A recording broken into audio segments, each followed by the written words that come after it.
ஓம் Sri Sairam. March 24, 2025 சுவாமி வழங்கும் இன்றைய அருளமுதம். நீங்கள் பேச்சில் மௌனத்தை பெற்றபின் மனோ மௌனத்தை அடைய வேண்டும். மனம் என்பது எண்ணங்கள் மற்றும் கற்பனைகளின் தொகுப்பாகும். இந்த எண்ணங்கள் படிப்படியாக குறைக்கப்பட வேண்டும். எண்ணங்கள் குறையும் போது முடுக்கப்படாத கடிகாரம் போல மனம் இயற்கையாகவே கட்டுக்குள் வரும்.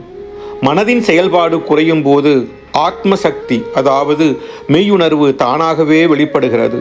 இதன் விளைவாக புத்தி புலன்களை விட அதிக செயல்திறன் கொண்டதாக ஆகிவிடுகிறது. பேச்சு மற்றும் மனதின் கட்டுப்பாட்டை பெற்றவுடன் மகா மௌனம், மிக உயர்ந்த மௌனம் என்ற நிலையை எளிதாக அடைய முடிகிறது. மாணவர்கள் முதல் 2 நிலைகளின் கட்டுப்பாட்டின் மூலம் 3வது நிலையை எட்ட பாடுபட வேண்டும். நான் உங்களுக்கு குறைவாக பேசுங்கள், அதிகமாக படியுங்கள் என்று அடிக்கடி கூறுவதுண்டு. படிப்பது என்றால் என்ன? படிப்பது அல்லது கல்வி என்பது ஒருவர் தன்னை தெய்வீகமாக ஆக்கிக் கொள்ளும் முறையாகும். இதற்கு கல்வியுடன் நற்பண்புகளை வளர்த்து கொள்வது அவசியமாகிறது. தெய்வீக அருளுரை, பிப்ரவரி 3, 1994. மௌனம் என்பது அனைத்து புலன்களின் தாக்கத்திற்கு அப்பாற்பட்ட நிலையை அடைந்து ஒருவரின் மெய்யுணர்வில் எப்போதும் நிலை கொண்டிருப்பதாகும் என்கிறார் பகவான் ஸ்ரீ சத்திய சாயி பாபா. ஓம் ஸ்ரீ சாய்ராம்.